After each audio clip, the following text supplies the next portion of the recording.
Another place where I think honest progressives who they don't like crony capitalism. Bernie Sanders, Alexandria Ocasio-Cortez, they don't like cronyism, and they know she actually ran against the incumbent, arguing that he's in bed with Wall Street. Mm-hmm. He's one of the architects of the Wall Street bailout, and public choice economists have this concept called regulatory capture. Explain that a little bit. Well, okay. So if you are in an industry that can be regulated in a way that keeps your competitors out, that's going to be extremely valuable to you. But if you're a consumer of the goods that industry produces, you might be one of many millions of people, and the increased price that you would have to pay to get this benefit to the industry by keeping the competitors out, it might be just a small amount. So this is the story with the sugar program, the U.S. sugar program, which consists of trade restrictions. We don't like the Brazilians. We think their sugar's bad. We don't want them to control the world markets, and then also some price supports, and these go to U.S. Sugar producers. Well, it turns out that the Government Accountability Office does studies on this. And they estimate the number of billions of dollars that's worth to domestic sugar growers and their employees. And they also estimate about how much sugar users pay more for sugar because of these programs.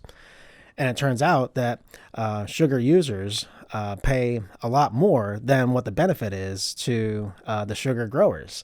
And, so if you think about, okay, we're going to take a bucket and we're going to scoop some wealth out of consumers and sugar using industries. Yeah. And we're going to come over and we're going to bring that bucket and we're going to dump it onto the sugar growers. Well, it turns out there's big old leaks in this bucket, and the amount that you scoop out is not the same as the amount that you dump on. Yeah. And, there's I don't know how many, there's numerous examples. There's like a galaxy of these examples of regulatory capture. When I worked on Capitol Hill, I convinced my boss, he's from Florida, and I convinced him to write a bill that repealed the sugar program. All right. And how'd that work for him? He ended up loving it. He was a little uncomfortable there for a while because the sugar industry is incredibly politically powerful in Florida. And there's two brothers, the Faneuil brothers, pretty much own the sugar industry in Florida, which is, I think, the primary source. I think the other source is sugar beets in Minnesota, something like that.